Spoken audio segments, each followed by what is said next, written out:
The 2013 to 2020 Lexus GS 350 and the 450h.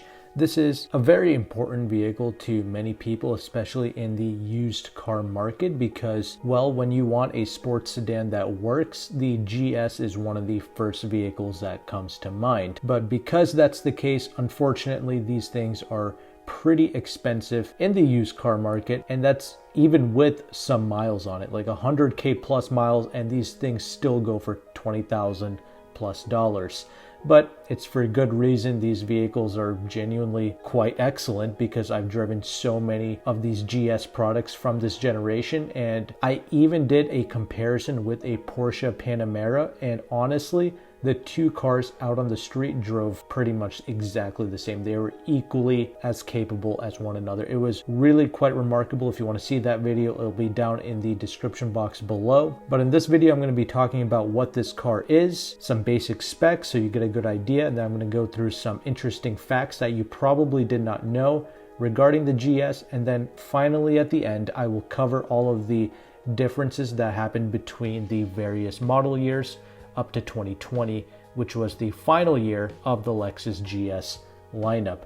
Okay, let's get started. The Lexus GS is a mid-sized sedan from Lexus, but unlike the ES, this is a rear-wheel drive platform and vehicle, and that's what gets so many people excited, and you should be excited because it genuinely drives properly. It's got all the right dynamics, extremely comfortable, pretty spacious, massive trunk. I appreciate all of these aspects. And this vehicle is meant to compete with things like the BMW 5 Series, the Audi A6, and the Mercedes E-Class. Now let's go through some basic specs here. The overall length of this car was around 190.7 inches long. That's kind of on the smaller side as far as mid-sized luxury sedans go. Typically they're around 195 inches, but 190, that's still not bad. And fortunately, it'll still fit in most people's garages without an issue. The GS had a wheelbase of 112.2 inches. It had an unloaded ground clearance of 5.7 inches, so you definitely should not have an issue with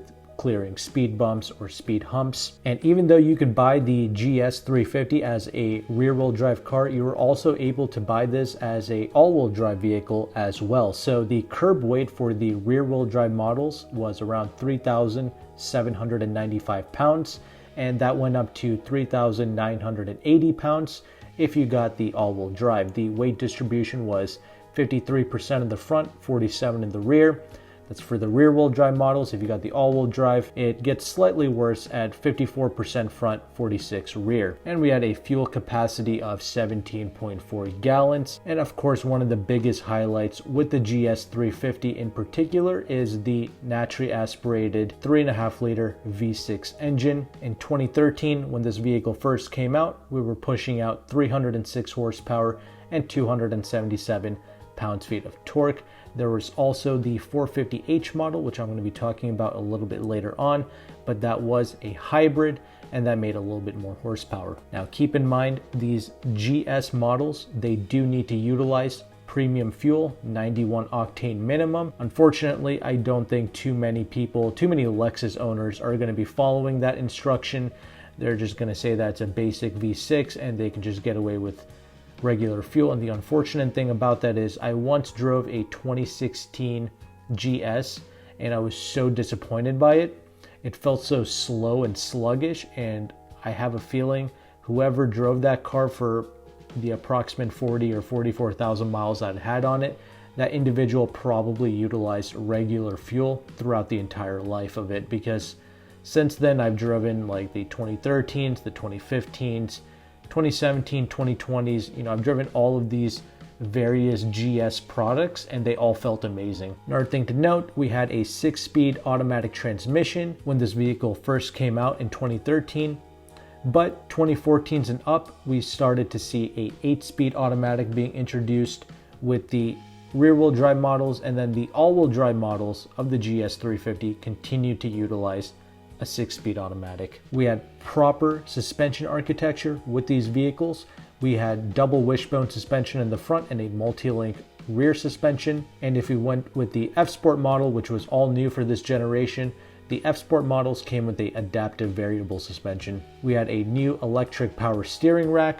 Tire size for the 2013 to 2014 model years, it actually came with 17-inch wheels as standard, which is pretty pathetic for a car of this size. It is kind of disappointing. And that came wrapped in two 25 wide tires, and then you had 18-inch wheels as the optional rim, and those came with two 35 wide tires, which was great. And then later on, they actually dropped the 17-inch wheel and they made the 18s the new standard size. But if you went with the F-Sport models, those came with 19-inch wheels with a staggered tire setup with two 35s in the front and two 65s in the rear. If you got a rear-wheel drive model, and then if you got the all-wheel drive F-Sport, then it would be 19-inch wheels with two 35s wrapped in all four corners. 0 to 60 for the rear-wheel drive 350 models was 5.7 seconds, and that dipped slightly to 5.8 seconds for the GS 350 all-wheel drives. Top speed was 142 miles an hour for the rear-wheel drive and 131 miles per hour for the all-wheel drive. Fuel economy wasn't bad. It was 19 in the city, 29 on the highway for the rear-wheel drive. And if you got the all-wheel drive, the highway fuel economy dropped to 26. Coefficient of drag was very good at 0.27. Okay, those are all of the basic specs that I wanted to cover. Now for some of those interesting facts. So 2013, this was the introduction of that 4th generation GS model. They also introduced that F-Sport. And of course, we had the new GS 450H, which was very fuel efficient, mind you. And it still came with a naturally aspirated V6 along with nickel metal hydride batteries. The first fact that I want to go over is in regards to the transmission. It incorporates many of the features adopted from the Lexus ISF performance sedan, and that includes faster shifts, earlier torque converter lockup, and downshift throttle blips, so rev matched downshifts. And this is true. Not many people give Lexus enough credit for their transmission programming, but it is really well done. And the ISF had a really excellent 8-speed automatic transmission. Really well tuned, especially for its time. It doesn't do anything weird, doesn't do anything jerky, and the same thing is true for the GS lineup, both with the 6-speed automatics and the 8-speed automatics. I actually like them both very much. I don't really have an issue with either one mode. And then with the all-wheel drive models of the 350, this system can vary the front and the rear torque balance from 50-50 to as much as 30% power in the front and 70% power to the rear. So definitely a rear-wheel drive biased all-wheel drive system when it needs to be. And also let's talk about the GS 450H. This is a vehicle that I have driven, mind you. It's a very rare car, so good luck finding one in the used market, but if you can, it was pretty excellent. It came with 338 combined total system horsepower, so definitely more than a regular 350, and Lexus quotes the 0 to 60 time to be 5.6 seconds, so only a tenth of a second quicker than a 350. But in the real world, I'm telling you, the 450H felt so much quicker than a traditional 350. It is really noticeable when you're already up and moving. That's when you get the true surge and power. It just picks up and goes. It is super effortless, very quick when you're up and moving. And not just that, it got amazing fuel economy. It got 29 mpg in the city and 34 on the highway. That is extremely good fuel economy figures, especially with the performance that the 450H had to offer. Definitely an underrated car. Did not get enough credit when it was new. And as mentioned before, the 450H does utilize high performance nickel metal hydride battery packs. And one of the other things I really like about the naturally aspirated V6 that both the 450H and the 350s use is the fact that it's both port and direct injected. That means you're not going to have any carbon buildup issues when you get to a certain mileage, typically around 80,000 miles. Direct injected only vehicles typically have this carbon buildup that you have to clean out. Vehicles like the Lexus IS 250 suffered from that because the 250 model V6s, they only came with direct injection. When you go with these 350 models and something like this 450H that also utilized the naturally aspirated V6, the 3.5 liter, they came with that port and direct injected system. So it's better to have both of those injection systems or to just have port injection. When it's just direct injection, it leads to those carbon buildup issues just so you know. Another interesting fact is in regards to the engine noise and vibration. The engine noise, vibration, and friction have been lowered through the adoption of a lightweight timing chain technology. Apparently that's in regards to the 450h. I'm not sure if the 350 also got this lightweight timing chain technology. I would assume so, and I would hope so, but that's just something that they noted in the 450h press media release. And of course, one of the biggest changes for the 2013 and up GS models is the fact that it's redesigned, right? Not just from the exterior with the new spindle grille and all that good stuff, but the chassis is all new as well. And they took inspiration from the LFA supercar when creating this new chassis. This new platform is more rigid, and part of the reason why is because they increased the number of spot welds and they added laser welds in specific locations. We also have a wider track, nearly 2 inches wider than the previous generation Lexus GS. And of course, you have the new revised suspension. They put a lot of effort into the suspension of this new GS. And as I've tested with multiple Lexus GSs, honestly, the vehicle handles identical to that Porsche Panamera that I tested. Like, that's how good this Lexus GS is. And it's just crazy to me that at the time, the journalists just never gave these products the credit that it deserved. It's just crazy to me. I started to realize how good these cars are when I got behind the wheel and I started to test these cars out for myself. So one of the changes is the front upper and lower control arms are made from aluminum, and they also employ larger bushings. This is one of the changes for the new suspension.